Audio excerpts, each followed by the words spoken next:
জৈৱ গেছৰ মুখ্য উপাদান কি? উত্তৰ মিথেন। জৈৱ গেছৰ মুখ্য উপাদান হৈছে মিথেন। TNTক সাধাৰণতে কি হিচাপে ব্যৱহাৰ কৰা হয়? উত্তৰ বিস্ফোৰক। TNTক সাধাৰণতে বিস্ফোৰক হিচাপে ব্যৱহাৰ কৰা হয়। আলুৰ বৈজ্ঞানিক নাম কি? উত্তৰ চোলানাম টিউবেৰেচাম। আলুৰ বৈজ্ঞানিক নাম হৈছে চোলানাম টিউবেৰেচাম। বায়বীয় জীৱবোৰ ক'ত পোৱা যায়? উত্তৰ বায়ুমণ্ডলত। বায়বীয় জীৱবোৰক বায়ুমণ্ডলত পোৱা যায়। উদ্ভিদ ৰোপণক কি বুলি কোৱা হয়? উত্তৰ বনানীকৰণ। উদ্ভিদ ৰোপণক বনানীকৰণ বুলি কোৱা হয়। জীৱ আৰু পৰিৱেশৰ মাজৰ পাৰস্পৰিক ক্ৰিয়াক কি বুলি কোৱা হয়? উত্তৰ পৰিস্থিতিতন্ত্ৰ। জীৱ আৰু পৰিৱেশৰ মাজৰ পাৰস্পৰিক ক্ৰিয়াক পৰিস্থিতিতন্ত্ৰ বুলি কোৱা হয়।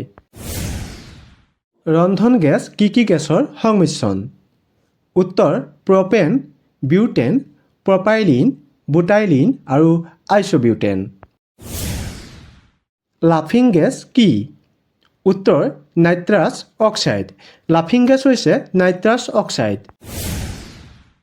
পৃথিৱীখনৰ চাৰিওফালে আগুৰি থকা গেছীয় আৱৰণটোক কি বুলি কোৱা হয়? উত্তৰ বায়ুমণ্ডল। পৃথিৱীখনৰ চাৰিওফালে আগুৰি থকা গেছীয় আৱৰণটোক বায়ুমণ্ডল বুলি কোৱা হয়। বায়ুমণ্ডলক সাধাৰণতে কেইটা ভাগত ভাগ কৰিব পাৰি? উত্তৰ চাৰিটা ভাগত। বায়ুমণ্ডলক সাধাৰণতে চাৰিটা ভাগত ভাগ কৰিব পাৰি। বায়ুমণ্ডলত অক্সিজেনৰ শতকৰা পৰিমাণ প্ৰায় কিমান শতাংশ? উত্তৰ প্ৰায় 21%। বায়ুমণ্ডলত অক্সিজেনৰ শতকৰা পৰিমাণ প্ৰায় 21%। বায়ুমণ্ডলত নাইট্ৰজেনৰ শতকৰা পৰিমাণ কিমান শতাংশ? উত্তৰ প্ৰায় 78%। বায়ুমণ্ডলত নাইট্ৰজেনৰ শতকৰা পৰিমাণ প্ৰায় 78%। মাটিৰ বৰণ কিহৰ উপস্থিতিৰ বাবে ৰঙা হয়? উত্তৰ আইৰণ। মাটিৰ বৰণ আইৰণৰ উপস্থিতিৰ বাবে ৰঙা হয়। পেট্ৰলিয়াম গেছৰ মুখ্য উপাদান কি? উত্তৰ বিউটেন। পেট্ৰলিয়াম গেছৰ মুখ্য উপাদান হৈছে বিউটেন। আটাইতকৈ বেছি বিদ্যুৎ ঋণাত্মক মৌলটোৰ নাম কি? উত্তৰ ফ্ল'ৰিন। আটাইতকৈ বেছি বিদ্যুৎ ঋণাত্মক মৌলটোৰ নাম হৈছে ফ্ল'ৰিন। পৰমাণু নিউক্লিয়াছত কি থাকে? উত্তৰ প্ৰটন আৰু নিউট্ৰন। পৰমাণুৰ নিউক্লিয়াছত প্ৰটন আৰু নিউট্ৰন থাকে। পৃথিৱীৰ আটাইতকৈ ডাঙৰ সাপবিধৰ নাম কি? উত্তৰ গ্ৰীণ এনাকোণ্ডা। পৃথিৱীৰ আটাইতকৈ ডাঙৰ সাপবিধৰ নাম হৈছে গ্ৰীণ এনাকোণ্ডা।